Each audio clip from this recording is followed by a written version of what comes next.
आइए बच्चों, हम लोग पाठ 4 जाति धर्म और लैंगिक मसले के अभ्यास कार्य को करते हैं। 6 तक के प्रश्नों के उत्तर आपको पाठ में मिल जाएंगे। आप इनको ढूंढिए, जो नहीं समझ में आता है मुझसे पूछिए। 7वां प्रश्न जो बहुविकल्पीय है, जब हम लैंगिक विभाजन की बात करते हैं तो हमारा अभिप्राय किससे होता है? लैंगिक विभाजन का अर्थ क्या होता है? स्त्री और पुरुष के बीच जैविक अंतर। जैविक तो प्राकृतिक है, उससे हमारा कोई मतलब नहीं है। समाज द्वारा स्त्री और पुरुष के बीच दी गई असमान भूमिकाएं, ये है समाज में जो स्त्री और पुरुष के बीच में भेदभाव किया जाता है। बालक बालिकाओं की संख्या का अनुपात नहीं। लोकतांत्रिक व्यवस्थाओं में महिलाओं को मतदान का अधिकार मिलना, तो ये दूसरा इसका आंसर है। ख, भारत में यहाँ औरतों के लिए आरक्षण की व्यवस्था किसमें है? अभी लोकसभा, विधानसभा और मंत्रिमंडल में विधेयक पारित नहीं हुआ है। पंचायती राज में जो है वो आरक्षण की व्यवस्था की गई है। इसके बाद आते हैं पीछे। 9वां प्रश्न है, सांप्रदायिक राजनीति के अर्थ संबंधी निम्नलिखित कथनों पर गौर कीजिए। सांप्रदायिक राजनीति की धारणा किस पे आधारित है? एक धर्म को दूसरे धर्मों से श्रेष्ठ मानना, विभिन्न धर्मों के लोग समान नागरिक के रूप में खुशी खुशी रह सकते हैं, एक धर्म के अनुयायी एक समुदाय बनाते हैं, एक धार्मिक समूह का प्रभुत्व बाकी सब धर्म पर कायम करने की शासन की शक्ति का प्रयोग नहीं किया जा सकता।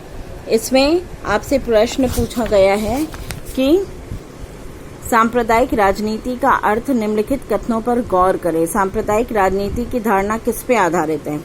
तो इसका उत्तर होगा ग, जिसमें आपका अ आएगा। एक धर्म को दूसरे धर्म से श्रेष्ठ मानते हैं जब सांप्रदायिकता की भावना होती है, और एक धर्म के अनुयायी एक ही समुदाय बनाते हैं, तो इसका उत्तर होगा ग। अ और स इसके आंसर्स हैं। फिर है, भारतीय संविधान के बारे में कौन सा कथन गलत है? यह धर्म के आधार पर भेदभाव की मनाही करता है।